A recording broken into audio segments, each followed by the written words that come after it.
Ya Nabi salam alaika, Ya Rasul Assalamualaikum salam warahmatullahi wabarakatuh. alaika, Bertemu Ya kita lagi di dalam Habib pembelajaran kita pada hari salam ini, yaitu alaika, pelajaran tarikh, pelajaran darjah 5. salawatullah alaika, Ya Tajuk Nabi pembelajaran kita pada hari salam ini yaitu alaika, sokongan Ya Abu Talib Rasul terhadap dakwah salam Nabi Muhammad sallallahu alaihi wasallam. Muka surat 18 hingga 19.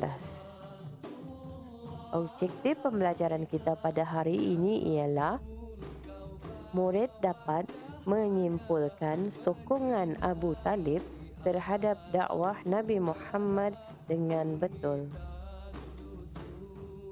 Abu Talib sebagai bapa saudara Nabi Muhammad sallallahu alaihi wasallam telah memelihara baginda sejak kecil selepas kewafatan ibu dan datuk baginda.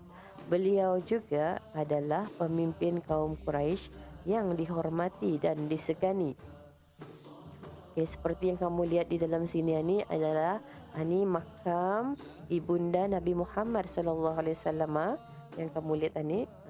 Ini makamnya ni. Kalau siapa belum pernah lihat, kita ni boleh lihat dari video ni ya. Okey. Abu Talib ni kalau kamu kan tahu ialah uncle Nabi Muhammad. Ini bukan yang anu bercerita ni, bukan dia ni ya. Ni cikgu yang tulisan Abu Talib ni. Ini orang melawat kubur ni. Yang bercerita ni orang melawat kubur melihat makam ibunda Nabi Muhammad. Ini cikgu menunjuk pasal yang siapa dia Abu Talib ni. Abu Talib ni ialah uncle Nabi Muhammad sallallahu alaihi wasallam. Pak ciknya sebagai bapa saudara Nabi Muhammad.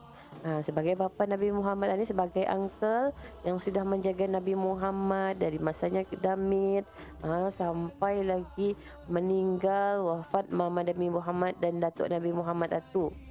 Pacinya juga ni yang memimpin kaum Quraisy yang dihormati dan disegani ya. Maksudnya di sini bapa saudaranya ni, durang Nabi Muhammad punya keturunan ni memang orang yang berpengaruh di zaman Nabi Muhammad dulu. Zaman dulu-dulu tu, zaman Atem Quraisy tu, Nabi Muhammad punya keluarga ni orang-orang yang terpandang ni ya. Orang yang pemimpin yang dihormati oleh orang-orang kaum Quraisy pada ketika itu. Abu Talib telah mengetahui tanda-tanda kenabian baginda melalui seorang padri bernama Bahira. Siapa sekali lagi cuba sebut? Bahira. Cuba sebut ramai-ramai.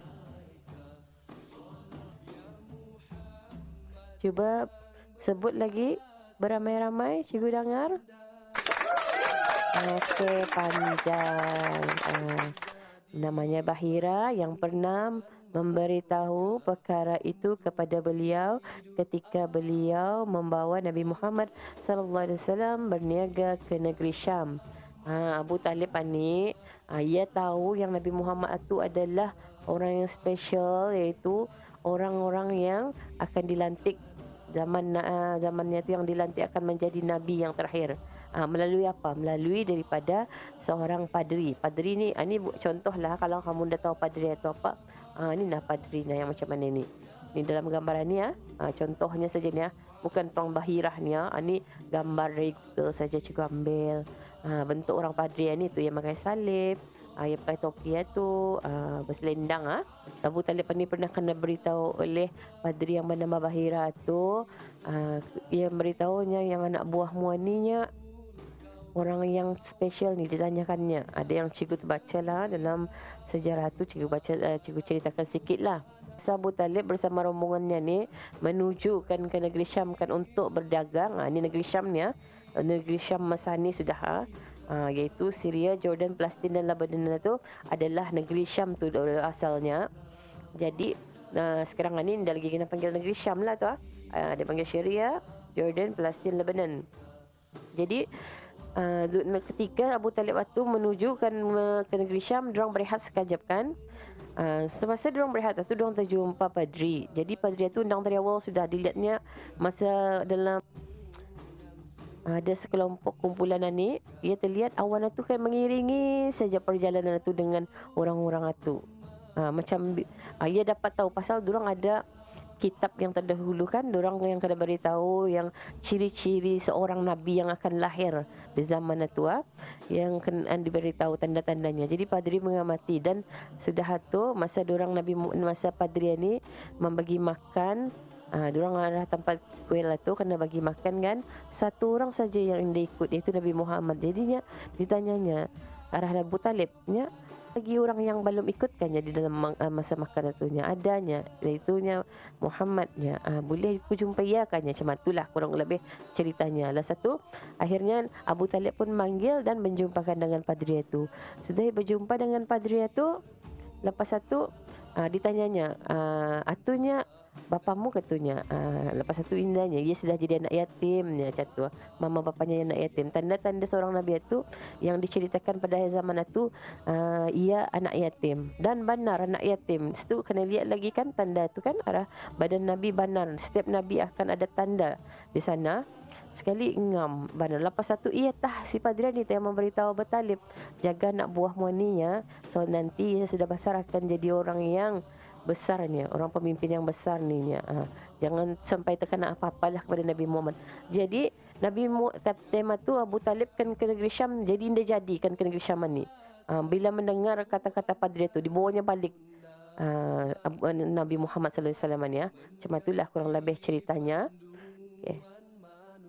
Jadi setelah Nabi Muhammad sallallahu alaihi wasallam menjadi rasul dan menyampaikan dakwah Islam, baginda menghadapi berbagai rintangan dari kaum Quraisy. Abu Talib dipinta oleh kaum Quraisy, semasa Nabi Muhammad sudah benar-benar menjadi rasul, menjadi nabi itu, dilantik, diturunkan oleh Allah wahyu kepada Nabi Muhammad itu melalui malaikat Jibril. Macam-macam Nabi Muhammad hadapi, iaitu salah satunya menghadapi kaum Quraisy ni lah, tantangan dari kaum Quraisy ni. Orang kaum Quraisy ni meminta supaya Abu Talib itu merayu, menasihati Nabi Muhammad itu untuk supaya memberhentikan dakwah Nabi Muhammad itu. Abu Talib memanggil Nabi Muhammad sallallahu alaihi wasallam dan menerangkan permintaan kaum Quraisy itu. Tetapi Nabi tetap bertegas akan terus menyebarkan agama Islam. Abu Talib ni pasti Nabi Muhammad ni beritahunya orang kaum Quraisy tu, contohnya macam itulah, kaum Quraisy satunya ketuanya menyuruh Nabi Muhammad tu memberhentikan dakwah, tetapi Nabi Muhammad masih juga akan berkeras, kuat hatinya akan menyebarkan agama Islam, pasal bukan kemauannya ni, ini adalah perintah daripada Sang Pencipta kita ni, iaitu Allah Subhanahu Wa Taala. Mendengar pendirian Nabi Muhammad sallallahu alaihi wasallam itu, Abu Talib menolak tuntutan kaum Quraisy itu dan terus melindungi Nabi Muhammad sallallahu alaihi wasallam daripada ancaman kaum Quraisy. Apabila Nabi Muhammad mendengar anak buahnya tu masih nekat kan mau menyebarkan agama Islam itu, hati Sayyidina Abu Talib ni pun menjadi kuat lagi, kan melindungi anak buahnya ni daripada ancaman daripada kaum Quraisy. Lagipun Abu Talib tu menganggap Nabi Muhammad tu macam anaknya sendiri sudah. Sebab tu tahiyah macam ada perasaan kasih sayang seorang ayah kepada anaknya. Abu Talib merasa bangga melihat kesungguhan, ketahanan jiwa dan kesabaran hati serta keberanian baginda dalam berdakwah, walaupun baginda dicaci, dihina dan diganggu oleh kaum Quraisy. Nabi Muhammad apabila Abu Talib melihat dengan kesungguhan Nabi Muhammad sallallahu alaihi wasallam tu, Abu Talib ni jadi merasa ia bangga melihat anak buahnya tu. Yang kuat semangat, jiwanya tu kental, sabar dan berani. Walau apapun terjadi, Nabi Muhammad tetap akan menyebarkan agama Islam itu. Abu Talib ini bangga kesungguhan dan kekuatan hati Nabi Muhammad itu, walaupun pada ketika itu macam-macam cacian yang Nabi dapat, hinaan yang Nabi dapat, diganggu lagi tu oleh kaum Quraisy. Pernah dulu seketika sampai najis satu Abu Lahab ampaikan di depan rumah Nabi Muhammad sallallahu alaihi wasallam, tapi Nabi dengan sabar mengambil dengan tayar tu, dibuangnya. Kalau kata ni, ya Allah, Apalah tani buat, marah-marah lagi tani. Kucing beria di depan rumah pun tani marah-marah. Apa tu lagi kalau tani kena buat macam tu, sungguh kuat dan kesabaran yang tinggi Nabi kita ni, Nabi Muhammad sallallahu alaihi wasallam itu. Allahumma salli ala Muhammad wa ala sayyidina Muhammad. Okay, sekian saja pembelajaran kita pada hari ini. Kita ni ambil iktibar dengan sifat Nabi Muhammad sallallahu alaihi wasallam yang sungguh penyayang, sungguh sabar, sungguh kuat imannya. Tidak akan goncang walaupun dihina, walaupun diganggu, walaupun macam-macam dibuat arahnya. Kita ikuti dan rajinlah kita ni bersalawat ke atas Nabi kita ni, Nabi Muhammad sallallahu alaihi wasallam. Perjuangannya tu bukan permintaan yang sedikit.